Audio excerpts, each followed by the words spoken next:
Du Syndicart, vous en êtes la trésorière, vous êtes donc membre du bureau. Ce syndicat des artistes a été créé fin avril.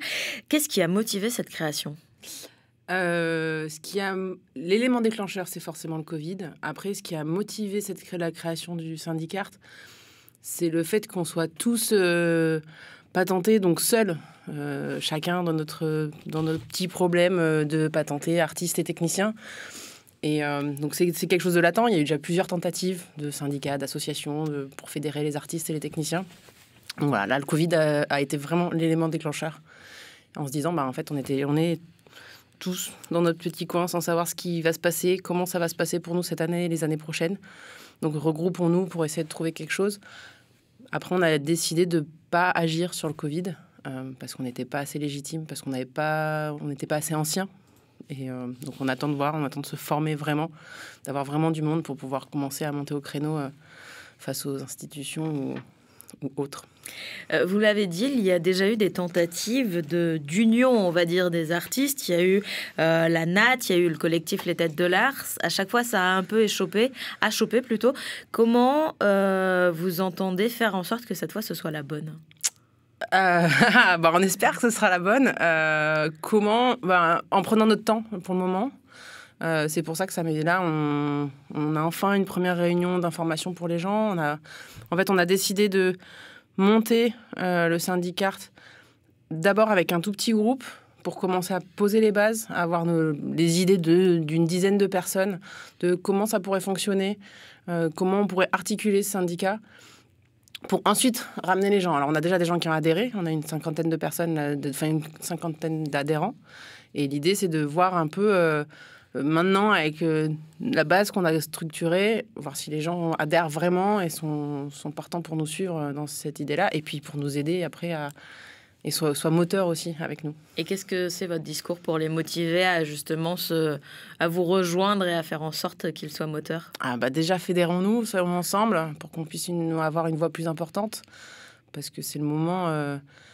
c'est tout seul, forcément, une personne, on peut aller toquer à la porte de tout le monde, c'est bien, hein, mais si on est 100, 200 ou 300, on a une voix beaucoup plus forte. Et puis ça reste des artistes et des techniciens, donc on peut aussi faire du bruit tous ensemble. Et donc, au sens propre ?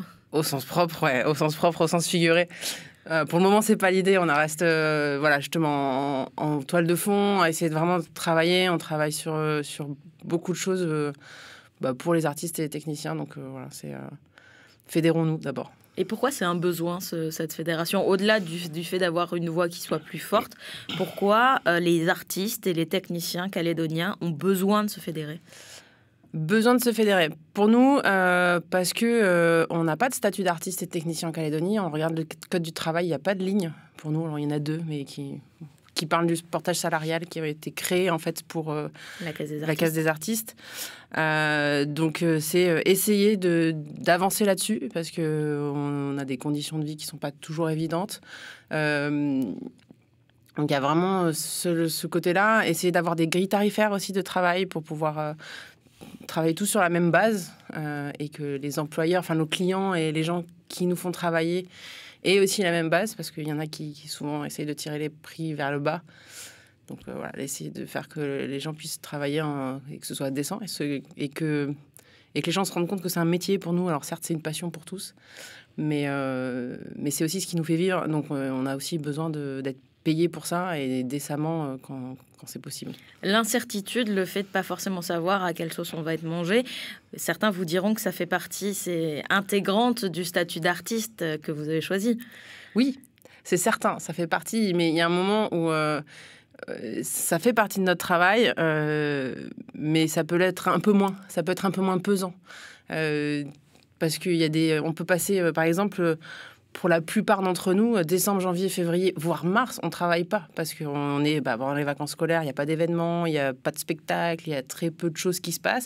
Les institutions n'ont pas encore décidé les subventions, toutes les subventions n'ont pas été données, tout ça. Donc on a 3-4 mois dans l'année où on ne travaille pas, ou très peu. Alors on le sait, on prépare, on sort et tout ça, mais il y a des fois, il suffit qu'on ait un trou dans le reste de l'année, ce qui s'est passé là en 2020. Et derrière, on est complètement bloqué, se dire qu'est-ce qu'on fait? Est-ce que je vais aller travailler ailleurs pour essayer de ramener des sous à la maison ou est-ce que je serre les fesses, si je peux dire ça, pour tenir jusqu'au mois suivant, quoi. À 7h07, vous êtes bien sur la première invitée de la matinale. Je le rappelle, ce matin, nous sommes avec Claire Couzergue, trésorière du Syndicart. Le standard est ouvert. Vous pouvez dès à présent poser toutes vos questions au 258. Charlotte Mestre. Claire Couzergue, depuis la création du syndicat fin avril, qu'est-ce qui a été fait comme travail? Qui vous avez rencontré pour justement mettre en place tout ça? Alors, pour le moment, on a rencontré des gens... On a rencontré les chargés de mission. Je ne sais pas si c'est vraiment le mot pour ces postes-là. Mais on allait voir les personnes qu'on connaissait, nous. Par exemple, moi, je suis dans l'audiovisuel. Je suis allée voir les personnes qui s'occupent de l'audiovisuel à la province que je connais pour en parler avec elles, pour voir un peu... qu'est-ce qu'on pouvait faire, expliquer qui on était, quel était notre but aussi, pour rassurer un peu on est des gentils. Non, mais pour vraiment, voilà, on a commencé vraiment sur le fond, en fait. Pour le moment, on reste sur le fond. On n'a pas fait de rencontre officielle avec les élus ou... on attendait un peu d'être plus légitime, encore une fois, d'être plus nombreux, parce que là, on représente que 50 personnes, c'est peu, alors qu'on est quand même nombreux. Donc voilà, c'est plutôt chargé de mission. On allait voir le Poemart, on allait voir la Caisse des artistes. Et les retours de ces rencontres, ça a donné quoi? Que c'est bien ce qu'on fait. Que c'est important qu'il y en ait et qu'il faut que ça dure quand on arrive à tenir ce projet-là. Après, c'est très chronophage. Donc pour le moment, c'est bien, on n'a pas trop... le travail reprend doucement, donc on a le temps aussi de prendre le temps pour le syndicat, pour nous. Donc, Et justement, l'impact de l'épidémie, de la crise sanitaire, du confinement, aujourd'hui, comment vivent et comment vont, on va dire, les artistes calédoniens? Je pense que ça dépend de chacun. Je ne sais pas s'il y a une généralité. Si, on a tous eu quelques mois à vide, mais comme beaucoup de gens, en fait, on va dire dans le monde même. Il y a eu quelques tentatives, il y a eu des choses de fait. Il y a eu le Festival Solidaire qui vient de se terminer, où il y a eu quelques artistes qui y sont allés. Alors, ça a fait certains artistes, mais pas tout le monde. C'était surtout du spectacle vivant, très peu de musique. Donc, je sais que les musiciens, après, ils peuvent commencer à ressortir dans les bars et tout ça et faire quelques dates. Doucement, ça reprend. Petit à petit, quoi. Je pense que ça dépend des milieux. Alors, vous disiez que c'est à peu près... tous les domaines qui ont été touchés. La spécificité des artistes, c'est que pour avoir des aides, c'est compliqué. Là aussi, est-ce que vous avez travaillé et quel a été votre travail pour faciliter la vie des artistes sur ce domaine? Alors ça, on a réuni les informations qu'on avait, mais on n'a pas voulu monter au créneau pour que les artistes aient des aides. Parce qu'il y avait eu déjà des tentatives. En fait, il y avait un regroupement là, avec le Poemart, l'Assassin, qui avait fait quelque chose à la sortie du confinement. Et nous, on a fait le choix de rester en retrait par rapport au Covid et par rapport à la demande d'aide. Après, suivant les artistes et techniciens, moi, je sais que personnellement, j'ai eu les aides. Donc, parce que par rapport à l'année dernière, parce que j'avais un devis signé. Donc, ça dépend vraiment de chacun, je pense. Parce que je sais qu'il y a des artistes qui ont réussi à l'avoir. Et du coup, comment concilier toutes ces problématiques qui sont différentes, tous ces statuts qui sont différents, toutes ces problématiques? Alors, pour le moment, on a dans l'idée de créer des pôles par type d'artiste. Donc, par exemple, avoir un pôle... audiovisuel, un pôle spectacle vivant, un pôle, je vais en oublier, donc voilà. Musique. Un pôle musique, un pôle art plastique, un pôle écriture, et je crois qu'il m'en manque un. Et bon, voilà, vraiment de travailler sur différents pôles pour que chaque pôle travaille de son côté sur les choses qui sont liées vraiment à leur propre métier, et ensuite se regrouper pour pouvoir pour les choses communes, en fait. Et ces choses communes, c'est quoi? Il y a les conventions collectives et notamment la reconnaissance d'un statut artiste. Et on en est où de ce statut d'artiste? Parce que ça fait longtemps qu'on en parle. Ouais. Ça fait longtemps qu'on en parle, on est d'accord. Pour le moment, nous, on y travaille dessus. On a commencé à faire des recherches sur comment ça se passe aussi à l'étranger. Parce que pour le moment, on n'est pas dans l'idée d'essayer d'avoir un statut d'intermittence ici. Pourquoi ? Trop complexe, beaucoup trop complexe à mettre en place. Il y a eu une tentative avec la CASE et ça touche finalement que 30 artistes. Donc, c'est pas assez, quoi. Donc là, on est en train de voir un peu comment ça fonctionne en Allemagne, au Canada, essayer de trouver des idées, des pistes, de voir comment on pourrait faire ici. Il y a d'autres collectifs, il y a d'autres structures qui se sont créées au moment du Covid. Il y a les professionnels de l'événementiel, il y a les établissements de la culture comme le Poem Art, comme le Théâtre de Lille, le Chapiteau, qui se sont réunis aussi. Comment vous travaillez avec ces différentes structures ? Pour le collectif événementiel, c'est devenu une assoce maintenant, on était présent à la constitution de l'association parce que pour nous, ça nous paraît normal d'être avec eux. Enfin, en tout cas, d'être présent parce qu'on travaille avec eux, en fait.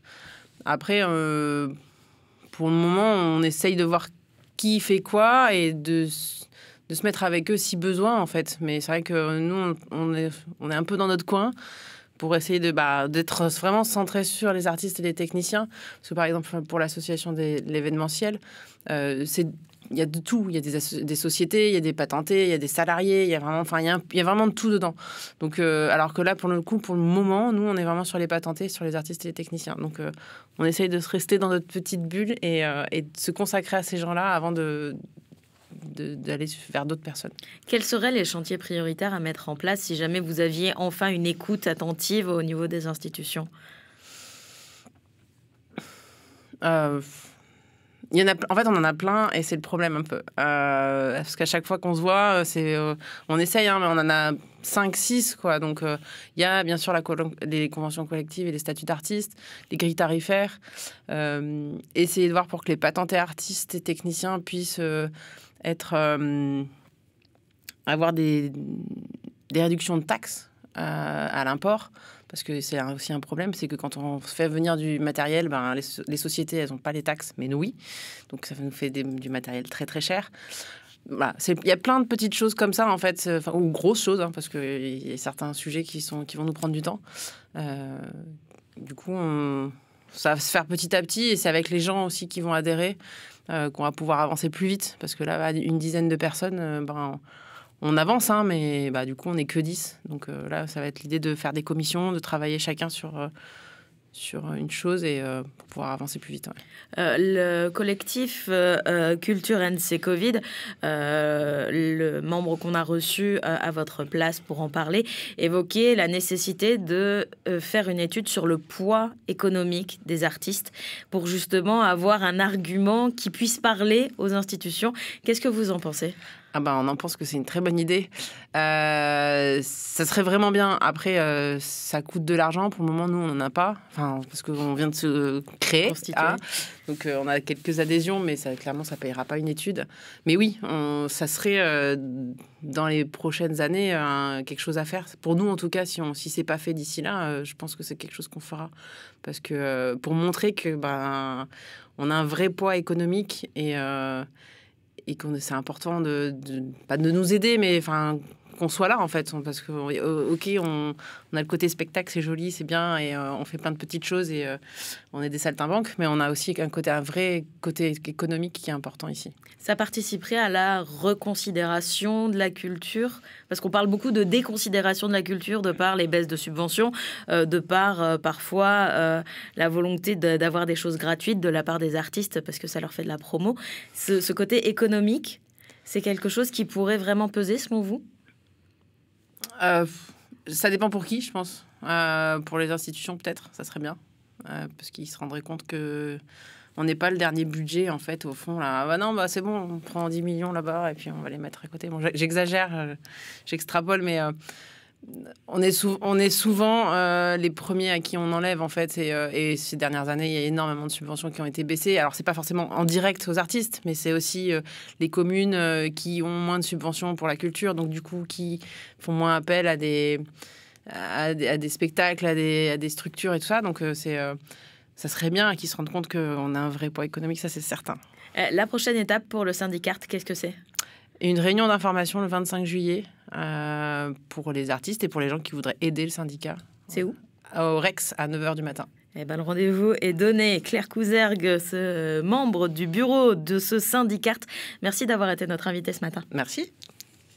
C'était l'invité de la matinale sur la première.